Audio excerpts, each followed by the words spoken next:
right, so that was Space Lab. Matt, could you run the numbers for us? Die Mensch Machine, or The Man Machine, for Kraftwerk, coming in at number 100 on Best Ever albums of the 1970s, number 6 in 1978, number 393 of all time, and it is not on Rolling Stone's top 500 list. So this literally just made full bio status. And the full bio is a little bit sparse this week. There's going to be some other ones, but the reason is because between Trans-Europe Express and this album, there was about a year, and during that time, Kraftwerk kept, I don't want to say they were reclusive, because it wasn't like they were away from everything, but as I outlined in that episode, they had a unique sort of public image. They were putting out sort of automatrons as the thing. In fact, you kind of see the album cover for this album. It's that sort of iconic red and black picture of them as the automatrons a little bit on the front. So it's sort of when they kind of totally leaned into, I don't know if they leaned into the Kraftwerk image, or if this is where the Kraftwerk image sort of came from, that I think people think of as, that kind of later got parodied by Sprockets and stuff like that on SNL and stuff like that. So I think this is kind of where a lot of that came from. But they were largely, between that album and this one, they were recording the album. It was by all accounts, it was a very complex recording. To give some background on it, it was once again in the Kling Klang studio, which always makes me smile when I hear the name of that. It was mixed at Studio Rudus in Dusseldorf. The band hired sound engineer Leonard Jackson, who was actually from Detroit, to work with Joshko Rudus on the final mix. And most notably, I think, in sort of the Kraftwerk world, this was the first album where Karl Bartos, who we've talked about quite a bit, was co-credited as a songwriter as well. So he's on this album, and he's sort of, I don't know if like Svengali for like all of the krautrock bands, but he's in and out of a lot of the work that the krautrock bands are doing throughout the 70s along the way. So I'd like to point out that he was on this one. If you remember before, he kind of was adjacent to Kraftwerk, but he's in this. A lot of people, as I mentioned before, talk about the cover of this album. It's that white, red, and black sort of cover. It's about the suprematism movement, which I was unaware of before I first did it. I could go into that, and maybe I will as we talk about this, but I don't know if now's the time to go into it because it's a long form and there's a lot there. I would interject and say it is a striking album cover. I kind of like the design of it and the contrast between the colors. So for those that may not have it in front of them, Josh, this is a podcast. It's a auditory experience, right? Sure. Would you care to describe what people would be looking at if they saw it? Yeah, it's a mostly solid red album with kind of the upper third in black with white writing that says Kraftwerk, and then there's in the red there's black font that says Man Machine. So it kind of looks like a flag in some, you could say, abstract way, but I think just the contrast sticks out to me most. The original cover actually has the guys on it in red shirts, black ties, and black pants. Oh, okay.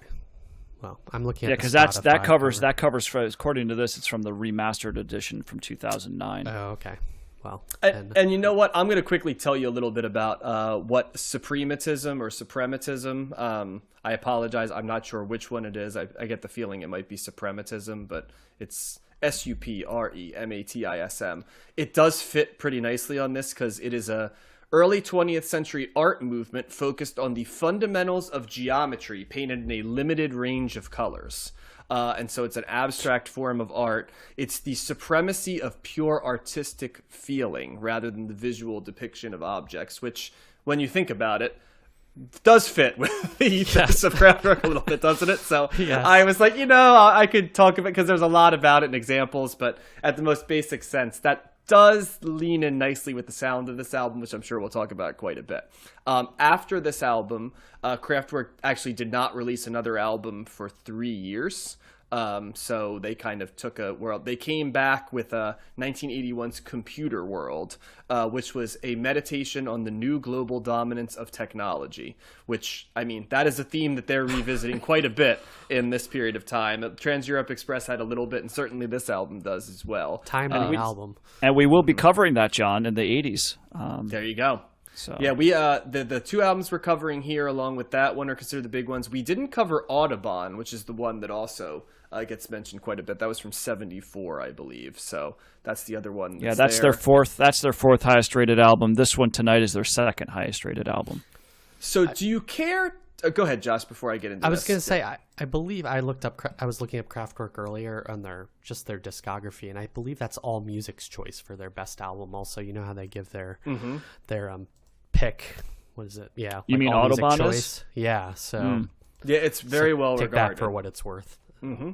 So yeah, it's a little disappointing we didn't get to that one, but maybe I'll do that for context before we do Computer World and kind of report in a little bit. Mm-hmm. So as you might have noticed, there's themes in Kraftwerk albums. This one is considered to have two major themes. Do you guys want to care to take a guess about what the themes may be on this album? Robots. At least in terms of what critics think of stuff like that. Robots in cities. You pretty much nailed it, Matt. The first is urbanization and the glamour and the pitfalls of it. So as you probably figured out, in neon lights and Metropolis, right, are pretty much there. And the second is the connection between humans and technology, which was discussed in The Robots, Space Lab, and of course the Man Machine itself. Yes, so it's kind of, they don't exactly make you search for what they're talking about, I think because they are so sparse lyrically, and stuff, and this stuff sounds like what they're talking about. But yes, those are the two themes of Dimension Machine, the Man Machine. They do mention that in previous albums, the connection between men and human was considered to be more benign, whereas this one sort of takes on a little bit more of an ominous sound and tone. The thing that is often mentioned about this album, and I don't want to go too much into it, but this is described as sort of like a cold, icy, robotic synth album, right? And they say that this album very much is a seminal influence for people like Gary Newman. I don't know how, you probably know him from that song Cars, like here in my car, don't know how. Yeah, that, and then also, and I've mentioned this a couple times now, and we will visit this in the early 80s, but the New Romantic movement, which was heavily influenced by Roxy Music and stuff like this as well in terms of the influence. If you think New Romantic, there's a lot of groups that are in there. I guess like Flock of Seagulls would be a group that you would know, like Iran kind of has that feel to it, but there's surreal, like prime 80s MTV videos. Yeah, there's a lot of different permutations of it, but it's sort of like that icy sort of detached. Depeche Mode has to be in there.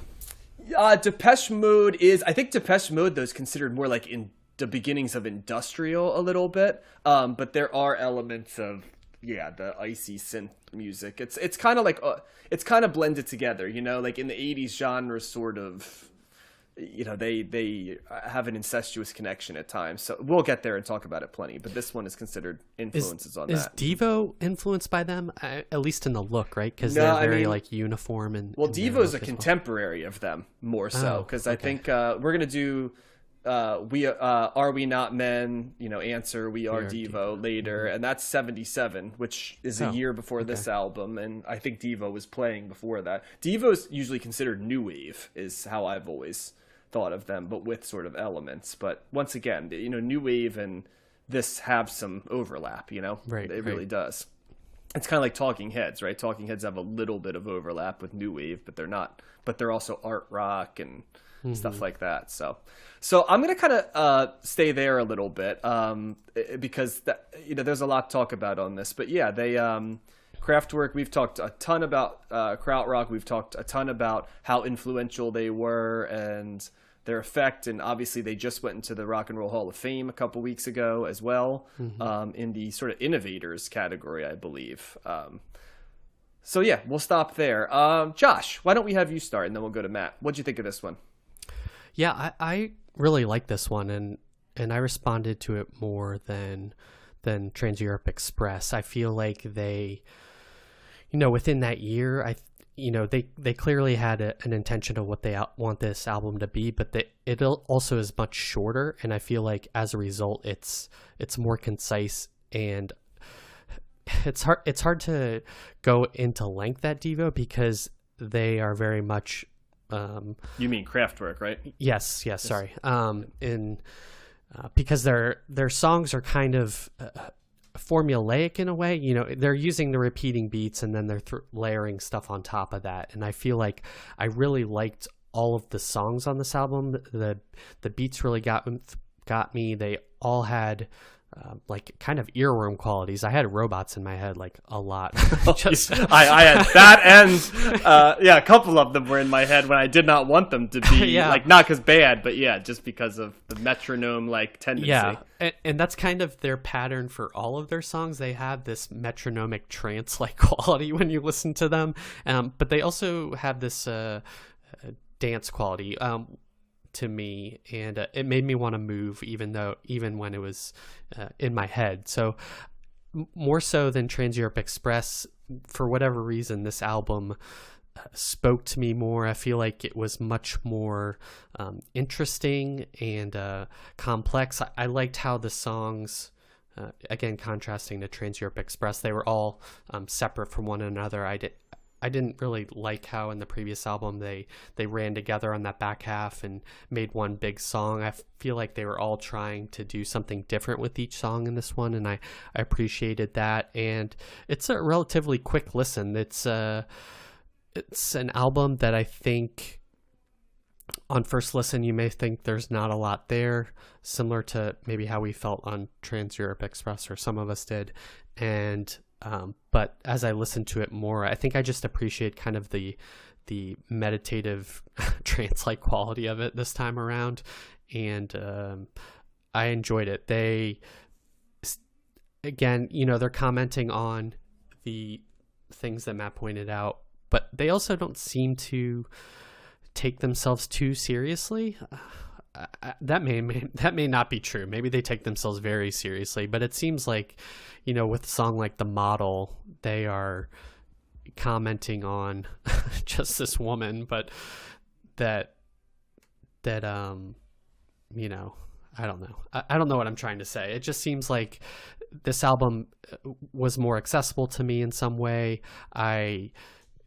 It seemed like the production quality had upped a bit, or maybe they were more confident in what they were using musically. Maybe they were using more recent technology or cutting edge technology with the synths and everything. But it felt more contemporary to me in some sort of way. And, again, like electronic music, this could not be 77. This could be 87 or 97, and it would sound just as relevant. Yeah, one interesting thing I read was that Die Model, or Das Model as it was, has been covered by Rammstein, which makes sense, and has only been performed live once on October 23rd, 1998, during, of all times, the Family Values tour in St. Louis, Missouri. Now, when I think of the Family Values tour, that's like a Limp Bizkit, like Korn tour, right? And so just... yeah, Kraftwerk was on that tour? Kraftwerk was on that tour, and I guess one time they played it, and I think it's because they said the song is incredibly difficult to do live. So, take that for what it is. I felt like I'd share that there. So, anything else you want to share, Josh, or should I kick it to Matt? Yeah, I think Matt can take over here. Okay, go for it, Matt. Yeah, I like this album a lot too, and I would agree with Josh. I liked it better than Trans Europe Express, and I think... for me, there's songs on here that are like radio friendly pop songs, like The Model, which was a song that I actually recognized. And there's beats in here that it is more of it's icy, like you said, John. But I think when I thought about Trans Europe Express, one of the things that came to mind there was kind of like a really dystopian view of or sounding quality to it. And this is less so. This is a little bit lighter. Compared to that. And I also like that there were more distinct songs here that weren't, they were decent size, particularly Neon Lights. That's almost 9 minutes. So that's a pretty long song, but most of these are like 5-6 minutes long. And, but they're all their own thing. Whereas the whole second side of Trans Europe Express was like essentially different variations of the same song to the point where you couldn't tell. I think 3 or 4 songs in a row, you couldn't tell that it was actually blending it, technically a new track, whereas this kind of had more distinct songs. So I think that's why I liked it more. There was like this was an easier listen, I think, and not the other one was terribly hard, but there was a couple songs on that were just a little that kind of had that real dystopian sound going on, and I thought that this was a little bit lighter. So but it sounds great. I just can't say enough about the production, about just how whatever synth. I don't know if they're just getting really expensive synths, if they're running it through certain monitors, or if there's something going on with the recording style, but it just sounds really, really good. And I, initially with the robots, I mentioned Depeche Mode because there's sounds in there that I'm like, I hear Depeche Mode there. Like there's whatever the synth is, or the tone that they're used, the setting that they're using, I'm like, that's the same thing that Depeche Mode has used before, and I'm sure that you could say the same about other artists as well. But it's I don't know if I want to say this is more focused, but it was more enjoyable for me, and I think it's got more of a melodic, poppier sense, and I think that's probably why it spoke to me, particularly with something like the model, neon lights. Metropolis has a really cool there's more beats here, it's more of I could see the beginnings of of techno and more danceable type electronic music. So maybe a little bit more so than with Trans Europe Express. So yeah, I like this a lot. I don't know with Kraftwerk if it's something that I would necessarily want to listen to a lot. Or it's got a ton of re-listenability. It's definitely has some, but I think it's more of a time place kind of sound for me. But I think if I'm in the right mood or right setting, this is definitely something that would be a really enjoyable record. So I'm thumbs up on it. I did like it quite a bit. Yeah, I like this album too. I didn't like it as much as Trans Europe Express, but I like Trans Europe Express more than you guys did. I liked it, but I feel it's a very different album. I feel it's deliberately sparse at times. I think focused is a good term, Matt. Not that the other album was not Trans Europe Express, but this one I think was designed to have more space in it. It once again, the tenets are there. That electric drum machine just stands out immediately. The repetition and the layering, the vocoder voice and the German accent kind of gives it almost like a I don't know what it is, and I don't know if it's that the German voice specifically lends to this, or just the vocoder itself, or just the fact that it's of another language than the English I speak. But there's a coldness to it, like a very electronic, as if robots have taken over the album, literally the people in it, right? And they're like a robot version of themselves playing keyboards and drums and synthesizers and stuff like that. I thought Trans Europe Express was a little bit more ambitious and had a little bit more grooves. I like the fact that it was a little bit more experimental. I will say one thing that I've learned, and we've used meditative quite a bit, and the repetition. I mean, if you know anything about psychology, repetition can be meditative, right? Repetitive tasks and stuff like that. So it makes sense. And the geometric ideas and stuff, you could see that too, in terms of the precision, but with the building on it. I would say one thing that I'm always amazed by is how much the songs can get stuck in at different times. I had neon lights would just come into my head at times, and I'm where is this coming from? And it's shimmering in the sky, and it's where is this coming from? The Space Lab instrumental the loop kept coming in, parts of them dun, dun, dun, dun, dun, dun, dun, dun, dun, the different parts, and they just would come into my mind different parts would just at times come into my mind. I'm why is this repeat? And normally when it's one song in an album, it's that song, right? And that's the one that's there you fixate on. Here, there were times when the model was in, times when Neon Lights was in, the robots, 4 of the 6 songs made an appearance as an earworm for me over the last year. Yeah. So, I mean, there's something to be said for how they construct songs that so many of them can take up space. I heard Josh say it earlier too, right? So it's got to be something that and the first Kraftwerk album had the same thing, like Showroom Dummies would like get and Trans Europe Express, like both those songs would show up in my brain as an earworm at different times. So I really have to give them credit for taking something that seems so simple and making it something that has the complexity to make you want to keep revisiting it. Unlike you, Matt, I definitely could see myself revisiting this if I'm in the right groove. I do feel I said I could. I said I said if I'm in the right. I'm just. It's not something that I would play at any. Like at you the said, drop of a hat. of a time and place. And do you mean like in your life, or do you mean 1977 or 70? Because no, I mean in my life, like ageless. now, like. Yeah, no. I'm saying I would listen to this now, but it's just this is not a record that I would just pull out at any time. You know, like and just I could be able to listen to it. This is like I thought you meant of its time, and I'm like this. No. I could totally listen to this now. This doesn't, and again, it doesn't sound 70s at all. This is like you this could doesn't totally sound tell how dated this is at all. That's I think, and that too, right? Yeah. So yeah, it's I really like this album, and I think another thing I'll say, guys, is I think of all of the krautrock bands that we covered. Like, the reason Kraftwerk, I think, is the one that kind of is the first name you think of is because they managed to merge the tenets of the genre and experimentalism with another secret sauce of accessibility that really, when we think of those bands, Neu!